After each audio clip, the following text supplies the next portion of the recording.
Hi, Sam. Hey, we're back. We're back. Yeah. Well, thank you again for doing this interview. It's no problem. Let's um let's get down to it. All right. So the new record is called Breaking the Balls of History. What's the story behind the title? Well, it's a lyric of one of the songs, and it seemed to emphasize some of the themes on the record in a way that seemed nice. So we just made it the title. It's a little bit of uh, a reference to the feminist side of what we were talking about on the record. Okay. Well, what do you mean the feminist side? What was that? Well, what's the feminist side of the record? Uh, well, some some of the songs. It's a theme that runs through a few of the songs, and it's a theme that runs through our work in general a little bit. Okay. Well, your last album, Mole City, came out in 2013. What inspired you to revive Quasi for the first time in a decade? Well, we never stopped really. We were active or semi-active during that period, but um, we just didn't. Things didn't align to the point where we felt we needed to make another record uh, until recently, and things started to change.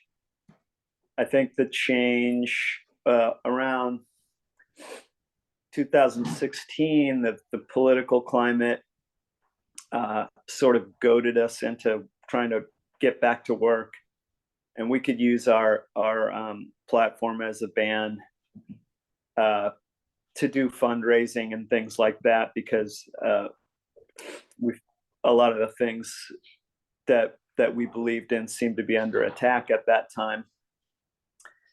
And then Janet had a big car accident and was pretty severely injured. Um, and as she began to recover from that injury, we started using uh, band practice as a form of physical therapy for her, really. So we started practicing a lot, and pretty soon we started writing songs, and it all snowballed from there. Okay. What, if anything, sets the new record apart from other Quasi releases? Oh, it's maybe a little more focused than the last couple records. It's really just emphasizing uh, the the duo-ness of the band, just Janet and myself in a room playing without a lot of overdubs or anything. Trying to maximize. Oh my god! Oh no! Uh, sorry. That's all right. Trying to maximize um, what we can do just as a two-piece, so that the record really reflects what people are going to experience when we go out and play live shows. Okay. I've listened to the three tracks that you've posted online, and I know it's not your job to explain the meaning of your songs, but can you give me a clue as to what Queen of Ears is about? Queen of Ears is about music itself. It's about all the chaos and things that can bring you down in the world around you, but music, you can rise above.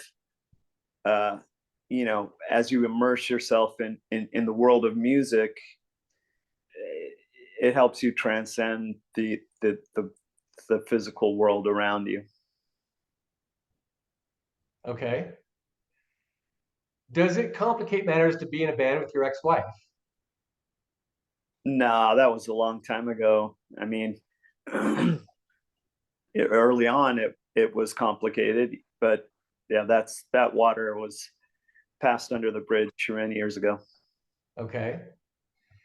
How does the band's creative process work? I have no idea. I don't understand it at all. It just happens. Well, you're the primary songwriter. Yeah. So I'll write the you know, the basic elements of the song, the chords, the structure, the words, the melodies. And then I bring it into Janet, and then we just knock it around, stretch it out, push, compress it together, try different things until it sounds good. Okay. The new album, Breaking the Balls of History, is coming out in a couple days on Sub Pop, which seems like a natural fit for you guys. How did that come about? Uh, I think Janet has worked with them before, so uh, she had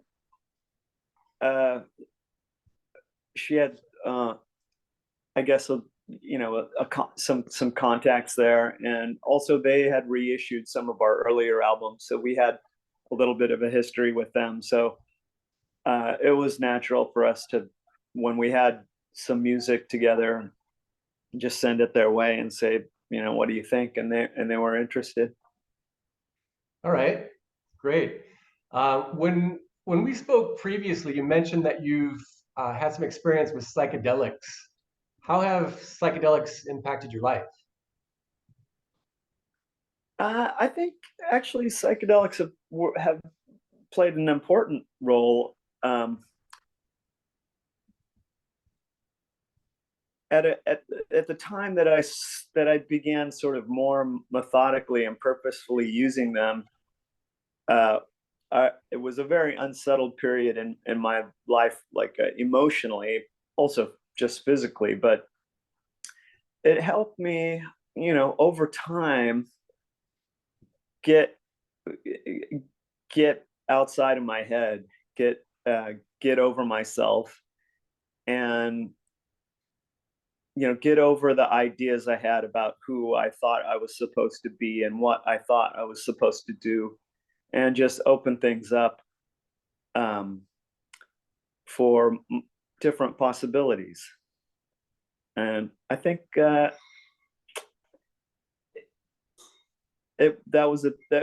were a pivotal influence in my life at that time. Okay. Have they influenced your music at all? I don't think so, because it's interesting, but psychedelics have influenced the type of music I listen to, and have been influenced, since forever. Mhm. So that influence in the musical realm was already there. Um, and I don't sense a radical shift in my in the sound or style of my music uh, after intensive psychedelic use relative to before it. Okay. Would you consider any of your music psychedelic? Oh, all music is psychedelic Yeah, it can be. if you're if you're on psychedelics. Yes. It is. I mean, it just depends. Some is more evocative and than others, while you're actually in the experience itself. Um, but I don't really listen to my own music apart from the process of creating it. Once it's done, I never really listen to it. So I wouldn't know. I haven't even listened to it in the same way I've listened to other music while on psychedelics. All right. So I think you just finished a tour with John Spencer, right? Yeah, that's correct. Yeah. Had you played with him before? Oh yeah, we've been playing together for something like 4 or 5 years now. Okay. And We how made does this go a ahead? couple albums and done many tours. Oh, you've played on his albums? Yeah, we made 2 records together. All right. And was that with under what moniker was that? It, well, the first record was actually just under John's name, John Spencer. The second record, it was made pretty much with the same people, um, and it was called. By that time, John had decided the band was called John Spencer and the Hitmakers. So um, that is the name of the band now. It also has Bob Burt in it, and we've had a little bit of a rotating cast of drummers of late. But um, yeah, we'll see moving forward. I starting Friday, I start doing a bunch of touring with Quasi, so I won't be able to uh, get back with John for some time. Okay. And how does the Hitmakers differ from the Blues Explosion? Oh, it's totally different. The lineup for the Hitmakers is John on guitar and vocals, myself on synthesizer. Bob Burt is playing a gas tank and a garbage can, similar to what he played in Pussy Galore, with also another band with John in the 80s. So there's a history there, and then a conventional drum kit also. So it's basically drums, percussion, synthesizer, and guitar. All right. Well, thank you so much for taking the time to do this interview. I really appreciate it, and I wish you all the best of luck on your tour with Quasi. Thank you so much. All right. Well, take care. Okay, you too. Talk to you next time. All right. Bye.